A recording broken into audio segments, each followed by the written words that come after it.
And if I may, just a second question, what about pensioners who have indefinite leave to remain? They won't be able to apply for a work visa because they're not working anymore, but they may have been in this country for decades. Let us deal with the main objective of today's press conference.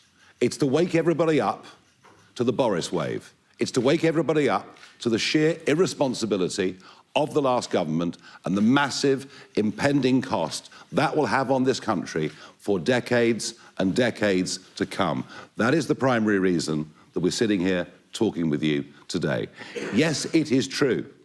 There are those here on indefinite leave to remain that are living on benefits.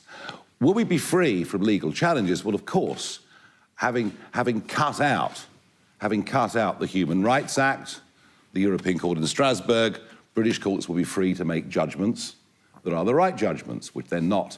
Imagine waking up one morning, checking your emails, and discovering that your union boss has just sent out a message essentially declaring political war on a political party that's currently surging in the polls.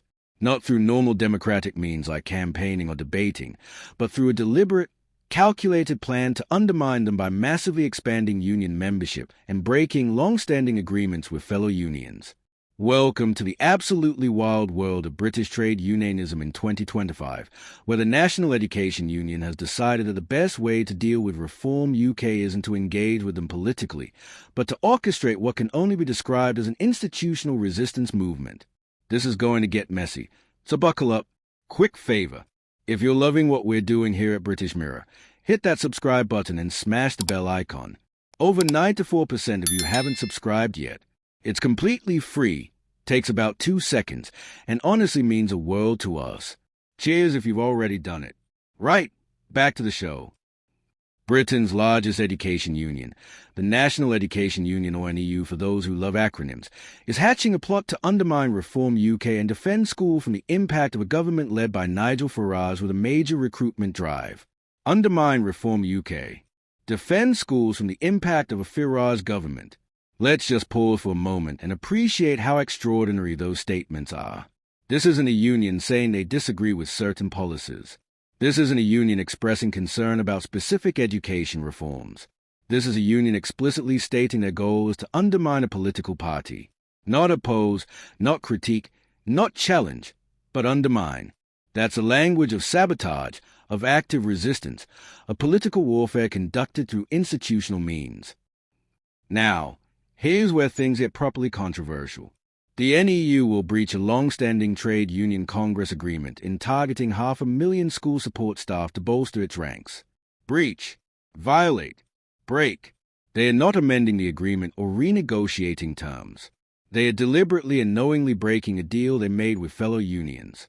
500,000 school support staff. That's not a minor recruitment drive. That's an industrial-scale expansion designed to fundamentally alter the balance of power within British education.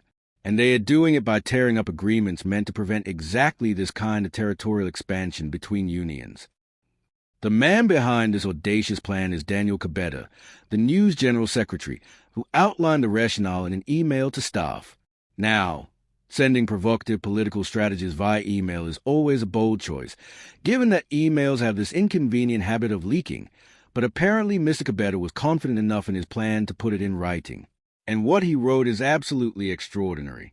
He declared that if we are to mount a successful defense of education not only in the here and now, but also under a Farage government, trade union density for this overwhelmingly female, low-paid, and UN-unionized section of the education workforce must improve. A successful defense. Under a Farage government. He's not talking about a hypothetical possibility. He's planning for it. Is treating a Reform UK government as an inevitability that requires preparation, mobilization, and institutional resistance. Mr. Kabeda emphasized that swelling union membership among support workers was essential, noting that currently only around a third of them belong to a union. Only a third. That leaves 2/3 unorganized, UN-unionized, and from his perspective, vulnerable. If you can recruit even half of that 2/3, you've massively expanded your power base, your subscription income, your political influence, and your capacity to mobilize workers for industrial action. This isn't just about protecting education. This is about building institutional power to resist a government that hasn't even been elected yet. But wait, It gets even more politically charged.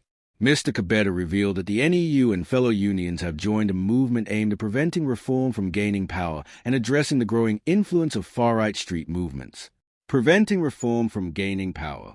Let's be crystal clear about what that means. A trade union, an organization supposedly focused on workplace conditions, pay, and employee rights, has joined a political movement explicitly designed to prevent a legal, democratic political party from winning elections. That's not trade unionism. That's political activism. That's institutional campaigning against a specific party. And whether you think Reform UK deserves that treatment or not, it raises profound questions about what role trade unions should play in democratic politics. Mr. Cabeda didn't stop there. He added that there are plans to help undermine reform in the run-up to the May elections. The May elections, council elections, mayoral elections, local contests across the country. The NEU isn't just preparing for a hypothetical future reform government. They are actively planning to intervene in upcoming elections to damage reform's electoral prospects. Again, whether you think that's admirable or alarming depends entirely on your politics, but it's undeniably a significant escalation in how unions engage with the political process. The union boss announced this plan to staff last month and will present a motion at a special conference on February 28th. This conference has been billed as potentially the most significant conference in our history as a union. The most significant, not a routine gathering, not a standard policy debate, a historic, transformative, potentially movement-defining conference. The language alone tells you how seriously they are taking this. This isn't tinkering around the edges. This is fundamental strategic reorientation. Sources have suggested the move amounts to the NEU effectively seeking expulsion from the TUC by abandoning its commitment not to recruit support workers. Seeking expulsion. That's an extraordinary claim. The Trade Union Congress is the umbrella organization for British trade unions, providing coordination, mutual support, and collective bargaining power. Being expelled from the TUC would be a massive rupture, a fundamental break with the broader union movement.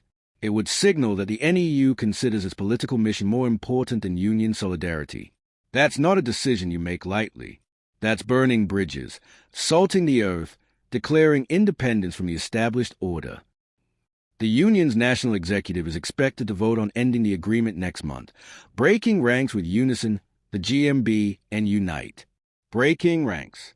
Those three unions, Unison, GMB, and Unite, represent millions of British workers across multiple sectors. They are heavy hitters in the union movement. Breaking with them over recruitment territory isn't a minor disagreement. It's a declaration of institutional independence, a willingness to go it alone even if it means antagonizing powerful allies. The fact the NEU is prepared to do this tells you everything about how seriously they view the Reform UK threat.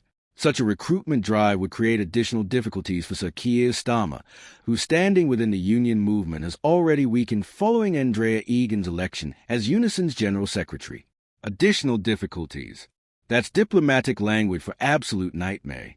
Sir Keir is already struggling with union relations, and now the NEU is about to trigger a massive internecine conflict within the union movement that will inevitably spill into Labour politics. Because here's the uncomfortable reality. The unions fund Labour. They provide money, volunteers, organizational capacity. When unions fight each other, Labour gets caught in the crossfire. When unions pursue aggressive political strategies independent of Labour's direction, it undermines a party's authority and complicates its messaging. An NEU spokesperson stated, with admirable blandness, that the NEU believes all trade unions should work together to ensure every worker in every school is organized and has a union voice. All trade unions should work together. That's a lovely sentiment that completely contradicts the reality of what they're actually doing, which is breaking agreements with other unions and triggering a recruitment war. It's the organizational equivalent of saying we believe in peaceful cooperation while simultaneously launching a military invasion. The cognitive dissonance is spectacular. The NEU was established in 2017 through a merger of two unions, the larger which did not include support staff among its membership. So the current structure of the NEU was specifically designed to exclude support workers from active recruitment. That wasn't an accident oversight. That was a deliberate structural decision made during merger negotiations to accommodate the concerns of other unions. To address concerns from rival unions worried about member poaching, the NEU committed not to actively recruit support workers, despite inheriting tens of thousands from the smaller union in the merger. So they made a promise, a clear, explicit commitment not to poach members from other unions' traditional recruitment territories. And now they are planning to break that promise because they decided political circumstances require it. A source critical of the plans explained the problem beautifully, stating that solidarity is central to trade unionism. Leaving the TUC will reduce solidarity and reduce the strength of our movement. NEU management's aggressive will to leave is therefore unfathomable. Unfathomable, incomprehensible, inexplicable. This insider, presumably someone with deep roots in the union movement, genuinely cannot understand why the NEU would willingly weaken union solidarity and fracture the movement over this issue. From their perspective, it's self-destructive, counterproductive, and fundamentally at odds with trade union principles. But here's the thing. From Daniel Cabetta's perspective, it probably makes perfect sense. If you genuinely believe Reform UK represents an existential threat to education, to workers' rights, to progressive values generally, then tactical considerations about union solidarity might seem secondary. If you think a Farage government would be so damaging that any action to prevent or undermine it is justified, then breaking a few agreements and antagonizing fellow unions might seem like a price worth paying. It's a classic ends justify the means calculation. The question is whether the threat is actually as severe as they believe, and whether this strategy will actually work. Elsewhere, those in higher education circles have been weighing up what could be expected from a future reform administration. So it's not just the NEU preparing for this possibility. University leadership is also gaming it out. Late last year, it was revealed that top university dons had held meetings with key people within Nigel Farage's party to learn about the possible implications of a reform government. Top university dons. Meeting with reform representatives. That's extraordinary. University leadership engaging directly with a party they presumably have serious concerns about, trying to understand what policies they might face, what threats might emerge, what accommodations might be necessary. This tells you something profound about how seriously institutional Britain is taking the possibility of a reform government. When education unions are planning resistance campaigns and university administrators are holding secret meetings to understand the threat, that's not paranoia. That's institutional risk assessment. That's organizations looking at polling data showing reform at 27%, looking at labor collapsing to 18%, looking at upcoming elections, and thinking we need to prepare for a scenario that seemed impossible a year ago. The really interesting question is whether this strategy will backfire. Union recruitment drives are all well and good, but they require persuading workers that union membership is valuable. That's easier when you're fighting for better pay or working conditions. It's considerably harder when your pitch is essentially join us so we can undermine a political party you might actually support. Because here's the uncomfortable reality the NEU has to grapple with. Some of those 500,000 support workers they're targeting probably voted for reform. Some of them probably agree with reform's policies on immigration, on national identity, on cultural issues. Trying to recruit them into a union explicitly dedicated to undermining the party they support might not go brilliantly.